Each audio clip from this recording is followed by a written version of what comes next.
আসসালামু আলাইকুম, welcome to this English channel. আজকে আমরা আলোচনা করব 2024 শিক্ষাবর্ষের কিভাবে ষান্মাসিক সামষ্টিক মূল্যায়ন কার্যক্রম পরিচালনা করতে হবে সেই বিষয়ে 13টি নির্দেশনা দেওয়া হয়েছে। প্রথমত এখানে বলা হয়েছে যে আগামী জুলাই মাসের 3 তারিখে পরীক্ষা শুরু হবে, অর্থাৎ 30 তারিখে পরীক্ষা শেষ হবে। সেজন্য পূর্বে একটি সময়সূচি দেওয়া হয়েছে। আর এরপরে 2 নম্বরে যে বিষয়টি বলা হয়েছে যে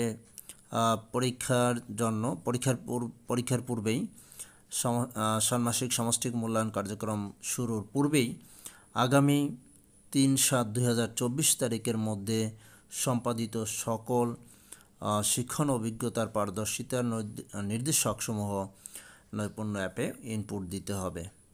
অর্থাৎ ক্লাসে যে কন্টিনিউয়াস অথবা ধারাবাহিক মূল্যায়ন হয়েছে সেই বিষয়গুলোর পারদর্শিতার নির্দেশকসমূহ নৈপুণ্য অ্যাপে করতে হবে।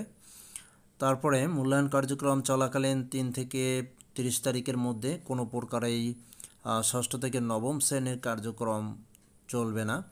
মূল্যায়ন কার্যক্রম ব্যতীত অন্য কোনো কার্যক্রম চলবে না। তারপরে বলা হয়েছে যে এখানে নির্ধারিত দিনে পরীক্ষা নির্ধারিত দিনেই নিতে হবে, অন্য কোনো পরীক্ষা বা অন্য কোনো দিন পরীক্ষা নেওয়া যাবে না। তারপরে পরীক্ষার সময় এখানে বলা হয়েছে 5 ঘন্টার মধ্যে পরীক্ষা সম্পন্ন করতে হবে। প্রয়োজনে পরীক্ষার মাঝখানে একটি বিরতি দেওয়া যেতে পারে।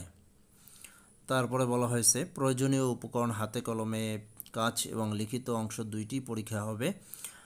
2টি পরীক্ষার জন্য প্রয়োজনীয় উপকরণ যেগুলো থাকবে সেগুলো প্রতিষ্ঠানকেই বহন করতে হবে এবং 16 পাতার খাতা, প্রয়োজন অতিরিক্ত পাতা সরবরাহ করতে হবে। এরপরে বলা হয়েছে লাস্ট যে মূল্যায়নপত্র যে কপিটি সংগ্রহ করতে হবে পরীক্ষার পূর্বের দিন, অর্থাৎ পরীক্ষার নির্দেশনাসমূহ পরীক্ষার পূর্বের দিন পাওয়া যাবে master.নৈপুণ্য.gov.bd থেকে।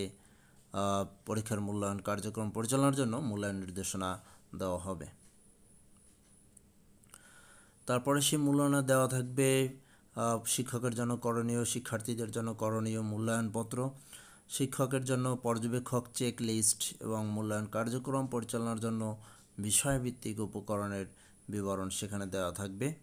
তারপরে ষান্মাসিক সামষ্টিক মূল্যায়ন কার্যক্রম পরিচালনা শেষ হওয়ার পর অর্জিত যে পারদর্শিতার রেকর্ডস সেগুলো নৈপুণ্য অ্যাপে আবার প্রবেশ করাতে হবে।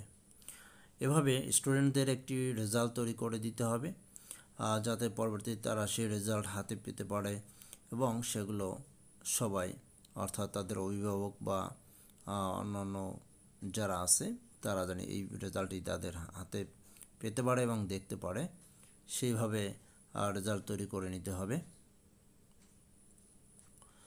অর্থাৎ পরীক্ষা কিভাবে হবে তার একটি নির্দেশনা এখানে দেওয়া হয়েছে। মোটামুটি একটি নির্দেশনা 5 ঘন্টা পরীক্ষা থাকবে।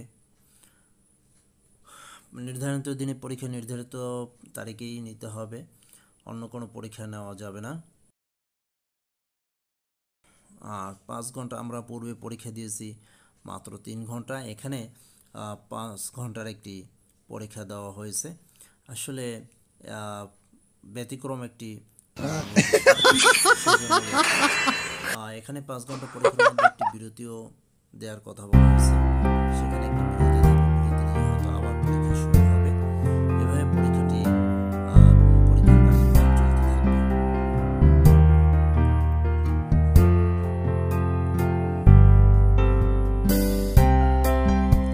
সেজন্য স্টুডেন্টদেরকে অ্যাকচুয়ালি বিভিন্ন বিষয় সম্পর্কে তাদের প্রস্তুতি নিতে হবে যে কীভাবে পরীক্ষা দিবে, শিক্ষার্থীদেরকে করণীয় বা শিক্ষার্থীদের সেই বিষয়ে তাদেরকে অবগত করতে হবে এবং শিক্ষকদেরকে নিজেদেরকে বুঝতে হবে বিষয়টি কীভাবে শিক্ষার্থীদেরকে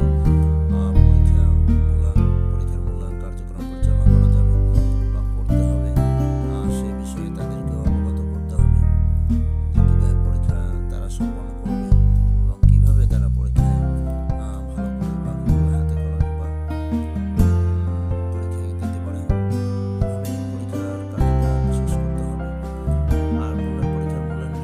পাওয়া যাবে।